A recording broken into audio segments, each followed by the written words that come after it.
These are the craziest police chases of all time.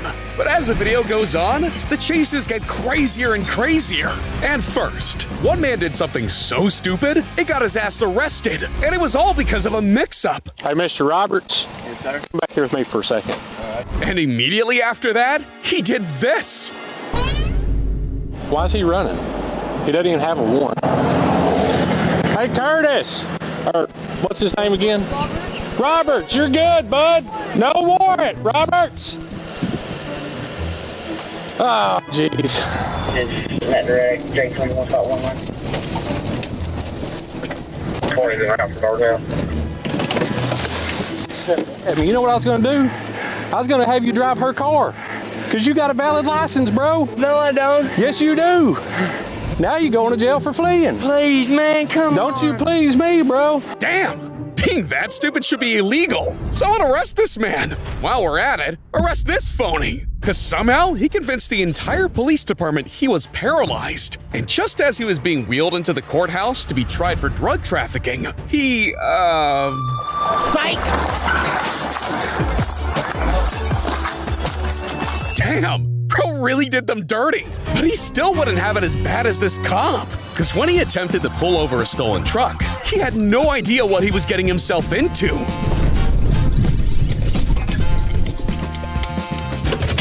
Well, damn. That's 20 more people than I was expecting. But no cop could have ever expected this. Yeah, bro literally bailed out of a high-speed chase and somehow came out looking like the victim. What a demon. But police chases are full of demons. Because this man right here got pitted off the road. And when he realized there was nowhere left to run, he decided to breakdance?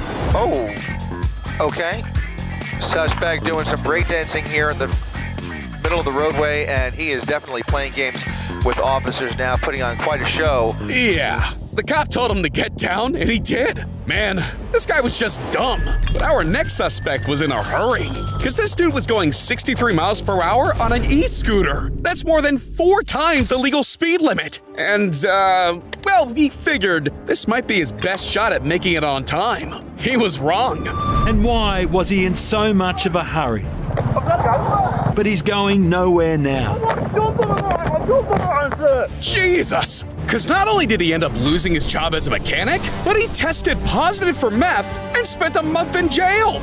I mean, they even accused him of not being subscribed to the channel. Yeah, that guy was down bad. But there's one suspect that was down even worse. Because after stealing a car and driving recklessly down the freeway, this man really thought ditching the vehicle and making a run for it was a smart move, only to hide in the stupidest place possible. Do it, stop.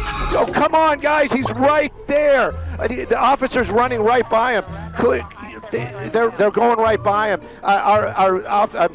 Angie, our pilot today, talking on O2, trying to tell the officers that this suspect is right there. Oh my goodness, I just feel so bad for those officers making their way back now. What the hell? That's gotta be the crappiest game of hide and seek I've ever seen. Man, with a helicopter overhead, you'd think criminals would be more careful. But instead, we got people like our next criminal. The man was trying his best to get caught. This is 40-year-old Dominic Desier, who led police on a wild chase through LA, all while rocking a Joker mask and waving a chainsaw from the roof. And when the cops finally catch up to him at Venice Beach, he starts running around the boardwalk, burying strangers in the sand and giving out high fives. Another day in California, Venice Beach, man. And look, wanting to get caught is one level of crazy, but it gets way more twisted than that. Because Wilfredo Garcia Jr. loved live streaming so much, it sent him to jail. Police say a fugitive's post on social media led them right to him.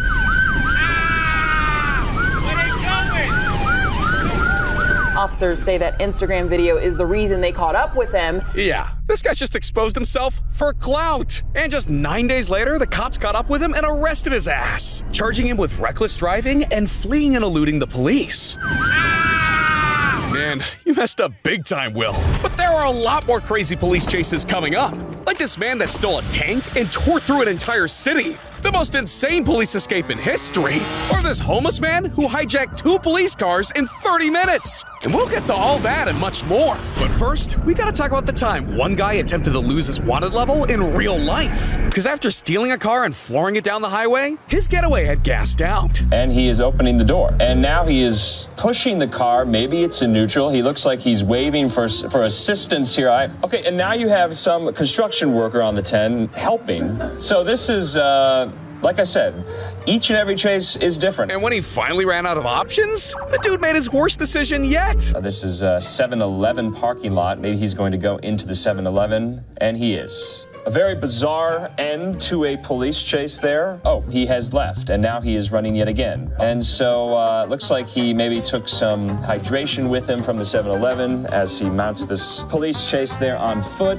What the hell? This man went through all that to buy himself some prime? He wanted to get arrested. Jesus, bro's off his meds. Do you think that was a product placement? But hey, going too far is just what old heads do. Because this guy led the police on the weirdest chase in history in a stolen golf cart. Shirtless, shoeless, with a dog on his lap, led police on a chase winding through valley streets and sometimes on sidewalks, topping out at about 19 miles an hour. At one point, officers attempted to lay down a spike strip, but he avoided it and was able to putter off. But eventually, his getaway was way over par. Because by the end of the night, he was arrested with a dog dodging all charges. Don't drink. Don't do drugs. Be a better person. Did this grown-ass man just say that after leading a police chase with a dog on his lap in a golf cart? Is that what just happened? Leave the dog. All right, let's just move on. But look, he knew exactly what he was getting himself into, all right? Not all criminals can say the same, like these guys. At first, the men tried to make a fast getaway, but then they slowed down and savored their moment in the spotlight. Whoa! You know, I don't know if this guy is showboating or what he's trying to do right there. Yeah. Back in 2016, Los Angeles police got a tip about two burglars driving recklessly down Hollywood Boulevard in a stolen convertible, which is crazy in itself. But the craziest part is, they weren't even trying to escape, because they were hitting up busy streets, beefing with TMZ tour buses. Hell, they were even doing donuts and waving at people. But eventually, their joyride lost all the joy, because after a tire blew, they had no choice but to pull over. And that's where things got weird. There we go. Driver's out of the car, on the phone, just kind of walking around. This is where it's coming to an end. He's just kind of doing some handshakes out here. Some selfies being taken there. You can't miss that opportunity. Well, hey, I guess that's one way to go to jail. But what I'll never understand is this next woman, because she did something so disrespectful, it had cops from 3 different counties coming after her. See, back in 2009, officers responded to a call about a domestic disturbance at 6 a.m. And when they finally showed up, instead of her acting like a normal person and, getting out of the car, she decided to ram her car into the police 3 times. So immediately after that, the chase was on. Turns around. Oh, now this is not good. She's going to come right towards officers. Right there. Look at this. Threads the needle. Little Miss Mayhem even serves the cops some donuts. It's almost like who's pursuing who here. She is most definitely playing a game of cat and mouse. And if that wasn't enough, she was hitting speeds of over 100, going the wrong way down the highways, and waving at news choppers. And look, doing donuts around the cops is really disrespectful. But riding a horse down a highway? That's a whole nother level. See, this is Adam Hollingsworth, aka the Dreadhead Cowboy. And let's just say, he's a bit of a character.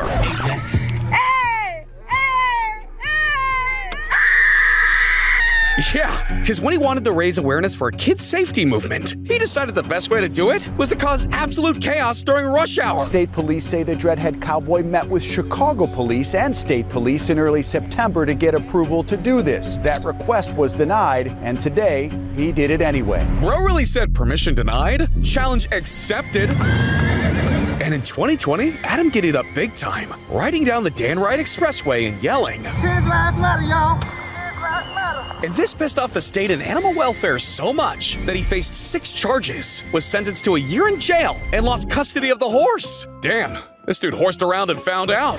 And I can't say the same for this man, because he thought he could outrun the police and a damn 70-foot mobile home. Yeah, This dude is a menace to society. Because it turns out in 2023, Robert McKenzie was on his way home on Thanksgiving when he sideswiped a white pickup truck. And instead of pulling over, he hit the gas and took off. And this lasted for 35 miles. That's not just nuts, that's next level. I mean, we're talking a 40,000-pound motorhome here. Eventually, though, Robert's luck finally ran out. Because after driving into a ditch with nowhere to go, the cops arrested Robert and his wife. And that's where he pulled off his second crash out. Did you not see us?